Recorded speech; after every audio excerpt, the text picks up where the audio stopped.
Hey, what's up, guys? So I got some news, quite a bit of news to cover. So we're gonna go ahead and start off with the very first one. Obviously, that everyone's talking about is the Samsung Galaxy Note 7 discontinued October 11th today. So because of this, it's really a sad thing.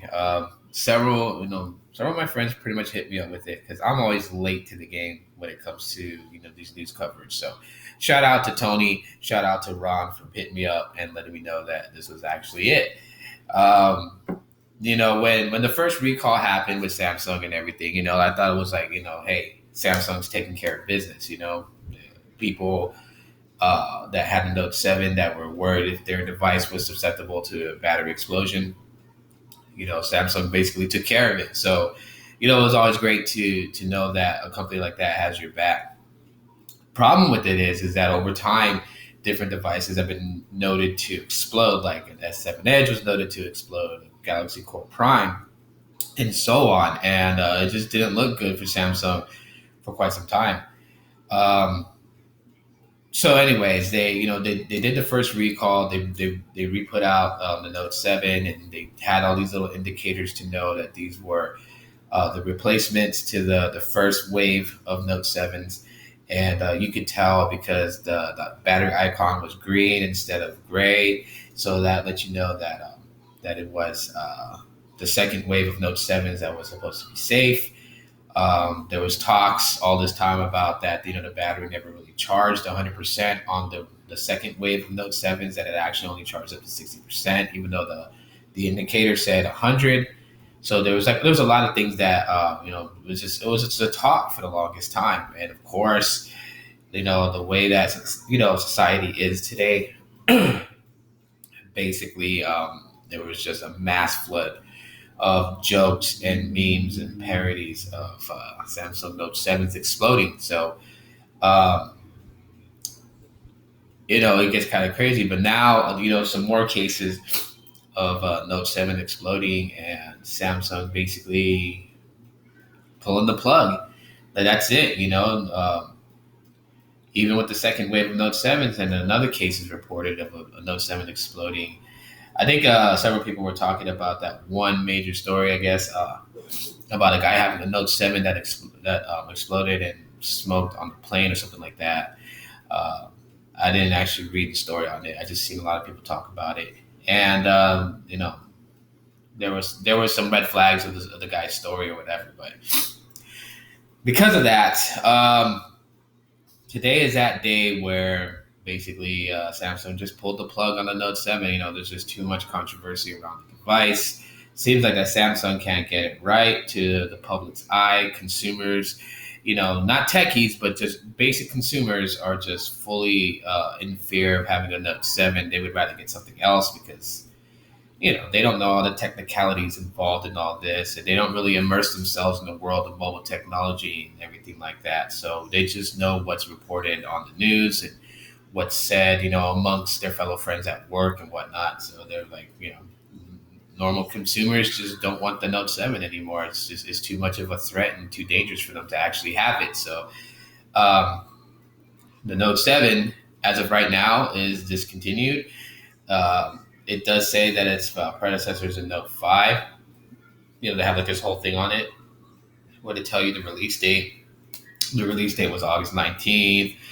The discontinued date is October 11th, 2016. So that's like kind of crazy to go and look at, to look at the specs of like the Note 7 and give you all that information, and that, it was released on August 19th, 2016 and discontinued 2 months later. Uh, in the same year. That's kind of insane. That's a first for any smartphone to have ever been discontinued in the same year, much less in a 6 month span. So the big question here is, how does Samsung bounce back from that? And to be quite honest with you guys, I don't think Samsung can bounce back from this. This is probably one of those things that's going to cripple it to its knees. And maybe some Samsung fanboys out there in the Samsung Knights may disagree with me on this one, but this is just something that's just going to kind of like live on. I remember with the first recall, I know Samsung wasn't going to really fall to it. I know it wouldn't make a big dent in Samsung. because I mean things like that happen. Like Apple and Bedgate on the iPhone 6 Plus. I mean everyone thought that was going to remain forever, and then now it's non-existent. And as far as it being in the forefront of people's memories, it's not there anymore. It's people remember it if you have something relevant to it that will remind you about it, but it's just not in the forefront of people's minds anymore. And people thought the same thing with the Samsung Note 7 was going to be that way too. But two recalls being released and being discontinued 2 months later in the same year, that's something that's not forgettable. And definitely, it's going to hurt Samsung. Not anything that's going to shut Samsung down, though. So people are thinking that Samsung is going to shut down operations. No, because the Note, although the Note be it is like their flagship for phablet lines, because that's really what the Note was their flagship phablet. Their main flagship device is the S series, and the S series has done phenomenally well. The S7 Edge being the best Android smartphone in 2016. So technically, one thing you can say about Samsung is that they have the best device in 2016, and they also have the worst device in 2016. So they pretty much capped both ends. Kudos to Samsung for doing that. So, anyways, now you guys can leave me your thoughts in the comment section about the Samsung Galaxy Note 7. I really love to know your guys' thoughts and opinions about it. And kind of moving on, this is just Boost Mobile news. So, one of the Boost Mobile news is, according to Dragonic Warfare, there's going to be this installment payment program coming to Boost Mobile called Easy Pay. And you guys can go to his channel and check out his video. But basically, he's talking about that, you soon will be able to lease a smartphone that's above 150, but no higher than 300. However, if you do, I guess, according to him, if you do decide to finance a device that is over $300, because they only finance up to 300, if you pick a device that's more than 300, you would have to pay the remaining balance. So, sample, if you lease a device at $649 on Boost Mobile, they will finance the 300. So the 349 you would have to put as a down payment, and then you would be able to make payments that will accumulate up to 300. 0% interest on this method of leasing a smartphone through Boost Mobile.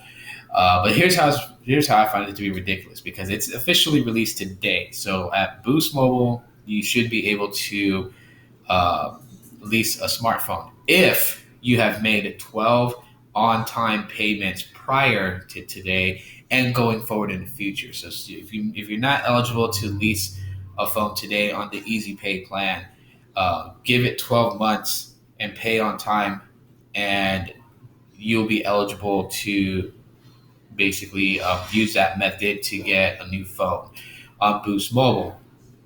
I think that that idea is pretty idiotic, and I'll tell you guys why. It always boils down to you have to make 12 on-time payments to be eligible for this, for that. Like if you're really trying to attract people to Boost Mobile, you want to give them the benefit of the doubt.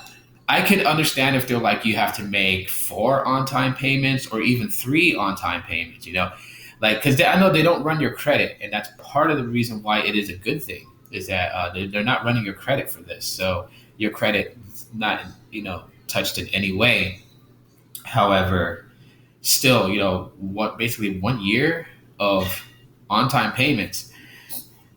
I mean, the only people that would have an issue with that is if they're not using autopay. Because if you're using autopay, there's no way you would be late on your bill, because it automatically charges your checking account, your debit card. So I think they should lax a little bit. I mean, 6 months maybe. I would say 6 months, because they've done that before with the extra data they would add on. If you made 6 on-time payments, they would add on an additional 500 megabytes of data until you built up like the growing data plan, or even the reduce your bill plan. Like if you make like 6 on-time payments, they would reduce your bill by $5. They should at least apply that to this Easy Pay program and be like, if you make 6 on-time on-time payments, you'll be eligible to lease a smartphone through Boost Mobile. But nonetheless, For those people who are wanting the flagships, because that's really what I can see this plan is for, it would be like for those people who want the iPhone 7, the iPhone 7 Plus, the S7, and some of the other higher flagship devices on Boost Mobile. I can see that this would be it for you to do that, because any other device on Boost Mobile, you can literally buy it out cash. If you just save up your money, you should be able to. Some of the higher ones, like the J7, that's like $249.99. I mean, even then, you should be able to get that without having to use the lease program. But it does help, though, if you decide to use the Easy Pay. It does really help that you have that program there to kind of help you lease a smartphone. So moving on from that, another really weird thing is that Boost Mobile's like kind of doing this promotional deal with Walmart. So apparently, if you buy your smartphone from Walmart and you activate it and you let the customer rep over the phone know that you bought your phone at Walmart and you're going to do a family plan, basically you can get each additional line at $25. So normally with Boost Mobile, like if you got the $50 unhooked plan, and you added additional lines, it'd be $30 per line. But if you bought your phone at Walmart and I guess you proved that you bought it at Walmart or whatever, and you activate it, and then you're going to add lines to your account, then for you buying it at Walmart, activating it through customer rep, each additional line that you add will be $25 and not $30. So this is just, So, I mean, run to Walmart if you guys want to get a new Boost Mobile phone and you guys want to add lines for $25 each. I mean, that would probably be the best way to do it. And also Boost Mobile kind of, admitting that they were pretty idiotic about doing this $50 credit thing. Because now there are instant promotional discounts if you port your number over to Boost Mobile, like getting the K3 and some of their other very low-end devices. You get them now at a discount instead of getting, a $50 credit after your first month's bill is paid. Boost Mobile pretty much recognizing the error of their ways. So that promo is now running. So, yeah, Boost Mobile kind of makes some mistakes. Good thing, though, that they are kind of bouncing back from those mistakes. And I always feel like, giving away a phone on a discounted price or even free for port-ins should always be something, because that's what everyone is doing now, and you don't want to try and do anything different, like especially what they were doing, saying that instead of getting a free phone if you port in, we'll give you $50 credit on your second month with us after you paid your first month. Like that type of plan, that type of promotional thing was done like in 2010, and then 2011. It's not even really I mean, it's old. No one does it anymore. So I don't know why you would want to, put yourself in that predicament where you're kind of like looking like the odd man out with a real idiotic point of view. So kudos also to Boost Mobile for rectifying that whole ordeal and kind of bringing back the instant promotional discounts for porting in to Boost Mobile. So that's pretty much it on the fly right now, guys. Thanks for watching this quick, not quick, but just this video vlog. And if you guys enjoyed the things I had to say about it, let me know by smashing that like button. Subscribe to my channel if you have not.